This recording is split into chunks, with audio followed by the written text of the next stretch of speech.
All right, this is a quick overview of the SPD-150 security camera decoder, which we've got sitting on that desk right there.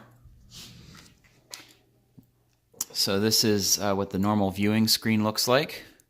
And you can see down here at the bottom, we can choose what view we want to see. So if we want to see the other building here, I'll click this.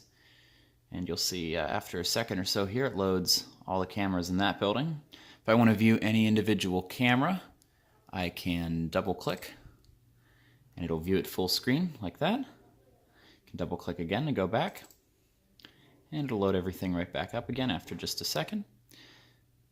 You can store a number of views of varying sizes. So here's one that's just the loading docks inside and outside for this building. Go back to our main view here.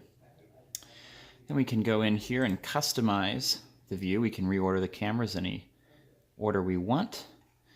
And there are a number of split view options available, as you can see.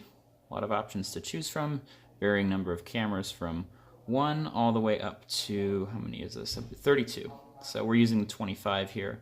You can see up to 32 at once. You can also put them in a sequence, so you can have it automatically switch between your different layouts at a time that you choose, which is nice. So close out of that. You can also, let's take a look at the settings menu here. So just a number of, common settings, date, time, that sort of thing. You can also set up multiple users that have different permissions, so you can have a user that's just a viewer, a user that is the administrator, and so on.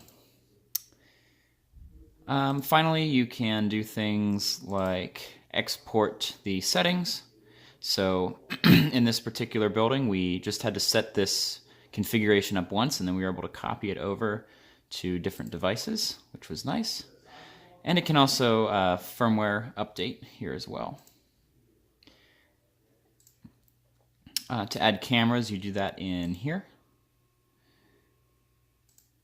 And you can either manually set them up in here, or if you have a supported Samsung or ONVIF camera, it'll detect them automatically. In this case, we're using RTSP because we have Ubiquiti Networks cameras, so just type the URL in there. And for Ubiquiti Networks cameras, you should select HTTP right there. A couple of other options here that sort of let you fine-tune some different things. If you have audio coming through, you can pick where you want audio to come from. You can rename the channels. The cameras we're using already embed their names and timestamps into their video streams, but you can choose to display that on the screen as well. You can also view some various diagnostic information, like whether each camera is connected.